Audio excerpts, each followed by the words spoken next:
हाँ तो कल कुछ क्वेश्चन दिया था होमवर्क है ना, तो क्वेश्चन क्या था, यही सब था ना कि x इक्वल टू क्या था 3 cos omega T I cap, और y इक्वल टू दे रखा था 3 cos pi by 2 minus omega T, और cos pi by 2 minus theta क्या होता है sin थीटा।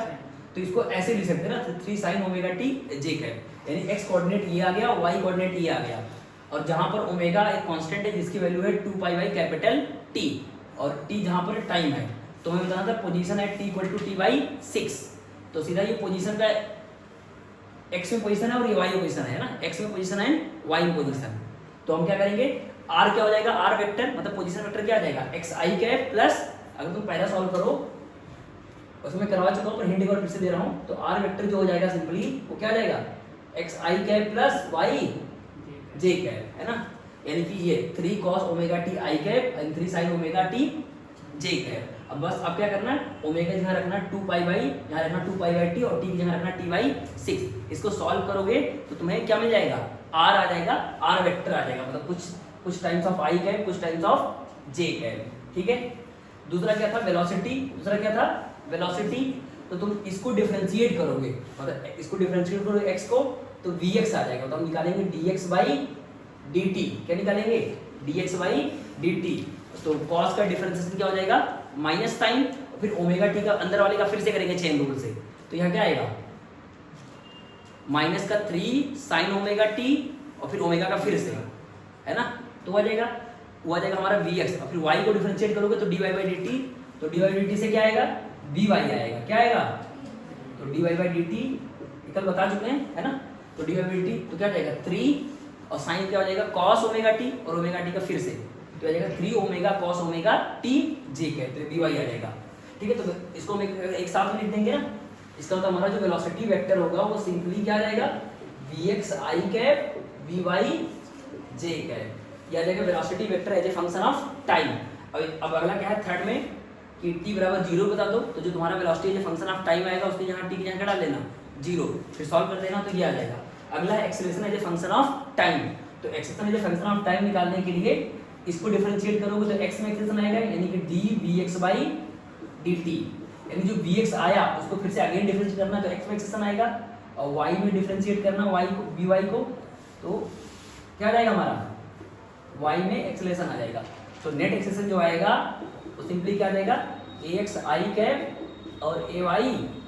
j कैप, तो acceleration as a function of time आ जाएगा, ठीक है। अब एक्सेलरेशन निकालना है t बाई 12 पे, तो t की जगह क्या डाल देना t बाई 12, और ओमेगा की जगह क्या डालना 2 पाई बाई t, तो एक्सेलरेशन की वैल्यू अच्छी से आ जाएगी। अब आता है इक्वेशन ऑफ ट्रेजेक्टरी, है ना, क्या आता है इक्वेशन ऑफ ट्रेजेक्टरी, ठीक है ना। तो इक्वेशन ऑफ ट्रेजेक्टरी क्या होती है, x और y में रिलेशन, क्या होता है x और y में रिलेशन, तो बाकी सब तो कर ही लोगे ना, ये पहले डिस्कस भी कर चुका हूँ क्लास में, तो ये सब कर लेना पूरा प्रोसेस से। अब आता है इक्वेशन ऑफ ट्रेजेक्टरी, तो इक्वेशन ऑफ ट्रेजेक्टरी क्या होती है x और y में रिलेशन, x और y में, इसका मतलब हमारा x ये है और y ये है,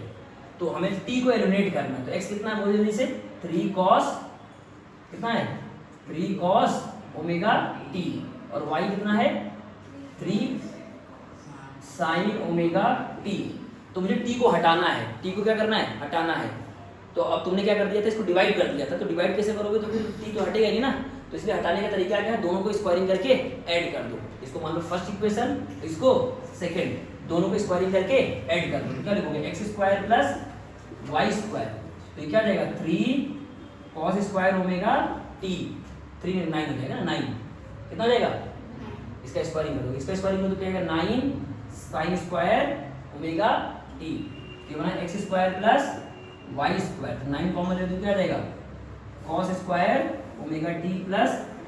sin स्क्वायर ओमेगा t। अब ये कुछ होता है ना, कितना होता है 1 हो जाएगा ये, तो कितना बन जाएगा x square plus y square बराबर 9, ठीक है ना। तो किसका इक्वेशन हो गया सर्कल का, इसको कंपेयर कर लो किससे x square plus y square बराबर a स्क्वायर, तो ये क्या हो जाएगा इक्वेशन ऑफ सर्कल हो जाएगा, इक्वेशन ऑफ सर्कल, जिसका रेडियस कितना हो जाएगा, इसको लिख सकते हो 3 का स्क्वायर 9 को, तो रेडियस कितना हो जाएगा, रेडियस कितना हो जाएगा बोलिए जिसे, रेडियस कितना हो जाएगा 3, है ना। तो इसका मतलब ये सर्कल का इक्वेशन हुआ, यानी कि जो ये ट्रेजेक्टरी होगी ऐसा होगा, एक सर्कल होगा जिसका सेंटर क्या होगा 0, 0 और रेडियस कितनी होगी 3, तो पार्टिकल इसमें घूम रहा होगा, समझे कि नहीं? पक्का ना? तो कुछ ऐसा, तो इसका मतलब इक्वेशन ऑफ ट्रेजेक्टरी इसका क्या हो जाएगा? सर्कल, समझ गए कि नहीं?